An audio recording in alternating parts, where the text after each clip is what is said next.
मकरध्वज भगवान शिव के अवतार हनुमान जी का पुत्र था। भगवान श्री राम की आज्ञा से हनुमान जी लंका में गए और वहां उन्हें जब भूख लगी तो वे वृक्षों के फलों को खाकर उन वृक्षों को भी उखाड़कर फेंकने लगे।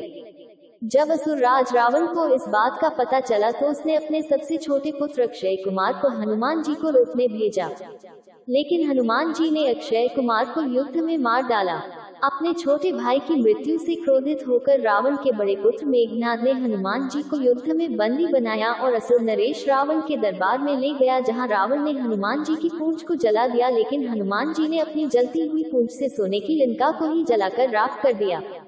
आग की गर्मी से हनुमान जी को पसीना आ गया और उस पसीने को एक मछली ने खाद्य समझकर ग्रहण कर लिया, जिससे वह मछली गर्भवती हो गई।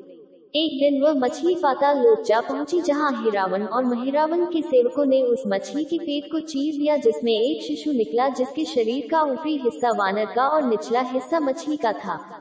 उसके बल से प्रभावित होकर अहिरावन और महिरावन ने उसे पाताल का द्वारपाल नियुक्त किया था।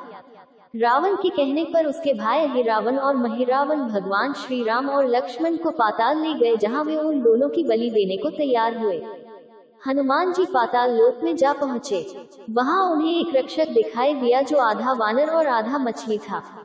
हनुमान जी ने जब पाताल में प्रवेश किया तो उस प्रहरी ने उन्हें रोकते हुए कहा कि वे भगवान शंकर के अवतार हनुमान जी के पुत्र हैं, और हनुमान जी ने उन्हें बताया कि वे ही हनुमान हैं। तो मकरध्वज ने अपने पिता को प्रणाम किया और उन्हें भीतर जाने दिया।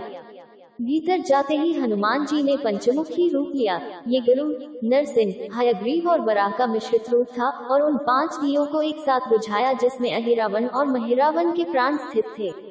उनके मरते ही हनुमान जी ने अपने पुत्र मकरध्वज की मुलाकात भगवान श्री राम से करवाई और उन्हें धर्म की राह पर चलने की प्रेरणा दी, और साथ ही मकरध्वज को पाताल का राजा नियुक्त किया और वापस युद्ध क्षेत्र में आ गए।